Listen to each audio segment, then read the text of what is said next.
Hello everybody, back again for another day of this.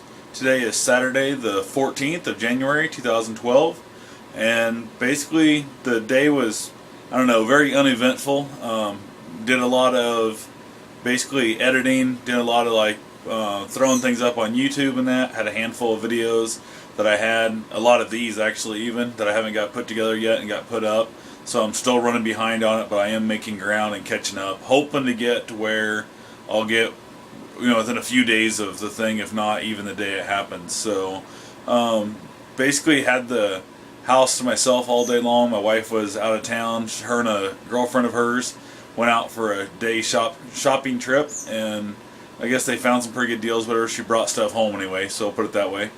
Not much else really going on for the day. I did happen to catch the last little tail end of the Miss America pageant.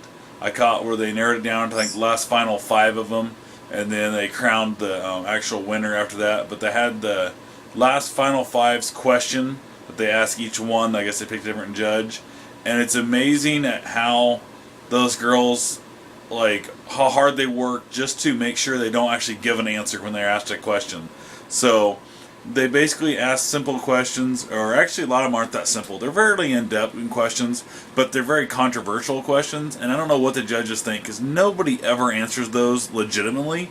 They just try and basically play Mr. Politics, give some dumbed-down answer. Like one of them asked if the government had the right to basically have anything to do with what kids eat, and she pretty much came out and they said, do you believe the government has the right to basically instill upon what your children are eating?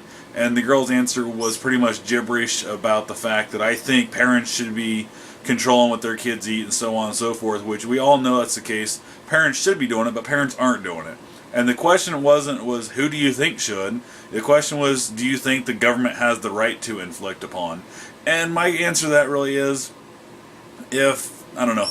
My answer is kind of hard to answer on that one, but I think absolutely the government has the right to step in. If you have a 3-year-old kid that's weighing 105 pounds, that parent needs to be put on some kind of regulation of what that kid's eating. Now, if you have a kid that's 5 pounds overweight at 13, who gives a damn?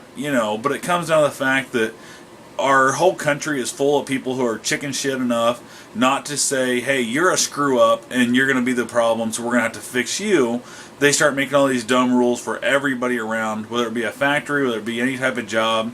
Instead of saying, hey, Sally over there screwing off and she's not doing her job, and Sally's texting on her phone during work hours, or Sally's showing up late, instead of coming out and saying, hey, Sally, you're a screw up and you're doing this, or hey, parents, of these horribly obese 105-pound 3-year-olds, instead of kind of telling them straight to their face because we're afraid we might offend them or offend the one crappy coworker, they basically come in and make a rule that nobody can have their phone even on their person, has to be left out in their car or whatnot. So there's a lot of that crap involved that really does kind of get old real quick, where people need to suck it up, and when someone is causing a problem, how about we actually go ahead and tell that person, hey, you're the damn problem.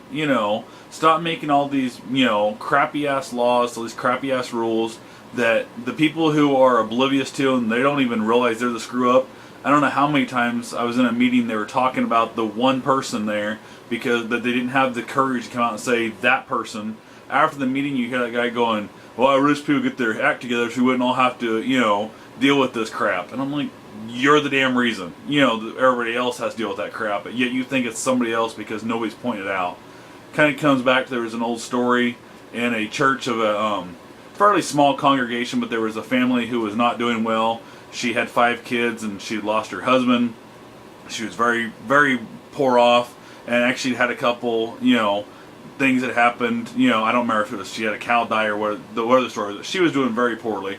And the preacher came out and actually made the announcement in the congregation that there was another member in the church that was doing very poorly and really needed any extra help anybody could give, and asked for a second donation just for this one family after they'd already given their tithing to the church.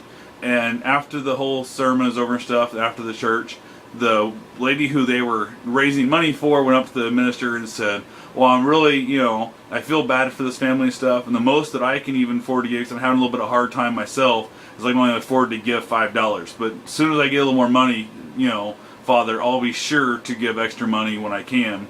and she's trying to give money to this poor family who's struggling so bad, and it was actually her struggling so bad. So people can, you know, that story is more of a woman who actually is looking to help others even when she's hurting herself, where most people are just oblivious to where they are the problem and they don't realize they want to change it. So it's very easy when you are inside that situation to get lost about that situation. So anyway, guess this really didn't have much to do with anything there, just kind of a, I don't know, what was on my mind at the moment. So hope you guys enjoyed this. Feel free to go ahead and click that subscribe button that's right up top there, and have yourself a safe and wonderful day.